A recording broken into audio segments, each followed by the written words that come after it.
guys, and welcome to today's video. I am YouTuber Mer, and today we're going to be watching a video of me going live on competitive with an Exodia deck against a bunch of people. So as you can see here, we are starting today's match with Woodbridge Bombs. So this deck that I have currently allows you to win almost 80% of the time. There's sometimes that you get some really bad draws, but you know, that's pretty much every deck. So here, as you can see here, we're actually starting off with 2 pieces of Exodia already, which aren't that good. What you want to do ideally is get Royal Magical Library in your hand, which is what I'm doing here with the Piri Rise map. So I'm getting Royal Magical Library to my hand, just so that I can start activating my spell cards. And with Into the Void, I'm able to draw an extra card, so we should be able to get another card in here. So first things first, summon Royal Magical Library, then activate Into the Void. But I think our opponent might have a response here, so let's activate Into the Void and grab an extra card, and he quits immediately. What is up with that? Okay, so we're going off to the second round now. So second round is going to be with a guy's name that I cannot pronounce because I can't read Japanese. So here, as you can see, we're starting off, and our first hand is actually not that bad. So we're actually going to do, I believe, I'm actually going to do Terraforming first, just so that I can get my field spell to my hand, which is Chicken Game. For those of you who don't know, Chicken Game is pretty OP. So at the moment, they're allowing 3. So first things first, activate Chicken Game. We're going to sacrifice 1,000 of our life points just so that we can are able to draw an extra card. As you can see there, we drew another piece of Exodia, so we're going to go ahead and activate Into the Void to draw an extra piece and see, hopefully, and he's going to Ash Blossom that. Okay. So with that being done, I think our next move is probably just to refresh our hand. So we can actually get an extra card with this monster right here. He basically just pops himself, gives us an extra card, and I could summon something on the field. So I actually drew into Broken Bamboo Sword, which is good because now I can activate my Golden Bamboo Sword. So let's go ahead and summon him, activate our Broken Bamboo Sword so that we can equip it to him and are able to activate our Golden Bamboo Sword. So let's go ahead and activate that. Now we're going to be able to draw an extra 2 cards. And we actually got an upstart, and he quit as well. Okay. Moving on to the next match that we have here. We're going to be dueling against Mr. Tai Smuyo. I believe that's what his name is. So I am obviously going to be going first. And let's see here. The main thing with this deck is basically to always try to go first, so that you can have an extra card in your hand, and you're able to, you know, actually do something. So right here we have multiple ways to do this, but I'm not really liking my hand because you need a Royal Magical Library to start off before you start activating a bunch of spells. So let's go ahead and refresh our hand, and that way we can draw an extra 4 cards. Hopefully one of them is library with some spells so that the combo can just remain. But I'm actually choosing to stay with Chicken Game because if I sacrifice 1,000 of my life points, I'm actually able to draw another card. And we actually got another Magical Mallet, so let's go ahead and refresh our hand again because with the cards we have now, we currently can't do anything. And he actually Ash Blossoms that. Okay. So what I'm going to do now is I'm basically just going to set up a bunch of bluffs. You know, I'm going to put these down. Unfortunately, I wasn't able to win on the first turn, but you know, it's okay. It happens every now and then.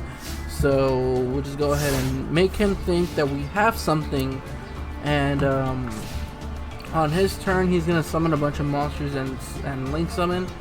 I believe he is running a Infinitrack or some sort of Beat Trooper deck. So he's gonna go ahead and set 1. And let's see what else he does. He's gonna summon his Speed Trooper, I believe.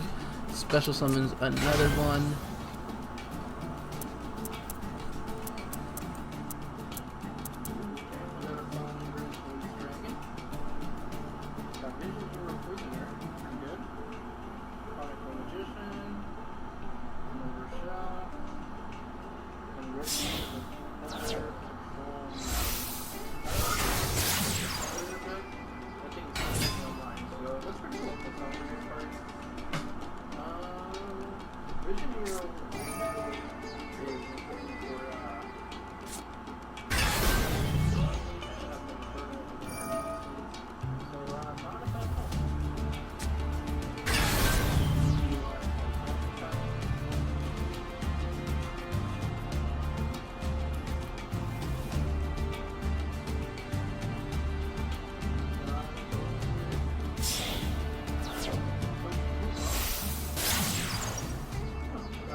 pretty cool. We gotta go for it.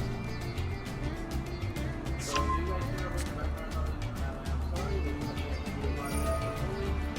But, let's continue on with the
the end of his board. So maybe what we can do is counter him the next turn. So I'm gonna go ahead and let him play his cards and effects, and when it comes back to being my turn, I will continue to narrate. Okay, it is finally our turn. So as you guys know, we have a bunch of spell cards set down, and he actually wasn't able to hit me pretty hard thanks to Chicken Game. So I'm gonna go ahead and activate it. We unfortunately drew into another piece of Exodia, which is something that you kind of never want, because if you do end up getting it, there's not really much you can do unless you're able to get a full combo off. So since he has a bunch of monsters, I'm gonna go ahead and activate my Cursed Bamboo Sword, which doesn't really do much. It's just more of a target so that you can activate your Golden Bamboo Sword, which I have 2 of set down there. And since we drew into 1 day of peace, we don't have to worry about him attacking if we can't finish him off in this game. So I believe Masquerena activates her effect to send and then link again. So with those two, she's actually gonna link a Polis Bow of the Goddess. But because of Bamboo Sword's effect, I'm able to actually grab another Golden Bamboo Sword from my deck. So with that being said, I can actually activate my second Cursed Bamboo Sword and target Apollos. I believe he Ash Blossoms here, or Solemn Judgments. So he was actually trying to focus me on not drawing. Really? So with that ended up happening, he did that, and I no longer have a target, which is kind of smart of him. But with that triggering Cursed Bamboo Sword's effect, it allows me to grab another one, which is why I run Broken Bamboo Sword. With Broken Bamboo Sword, I'm able to do basically another target so that I can do my Golden Bamboo Sword. So I go ahead and target his monster, activate my first Golden Bamboo Sword, draw 2 cards. We got 2 pieces of Exodia, activate the Golden Bamboo Sword again, draw another 2 pieces. We're doing good so far. We're going to activate another Chicken Game so that we're able to draw an extra card. So as you can see here, you start racking up cards in your hand, and pretty much everything goes according to plan. So we have 1 day of peace, we have another Upstart Goblin, so we'll do another one of those, and draw another card for 1,000, and we can do it again, get his life points up there. It doesn't really matter because he will probably quit this turn. So that's the end of that. Thank you guys for watching. Hopefully you enjoyed.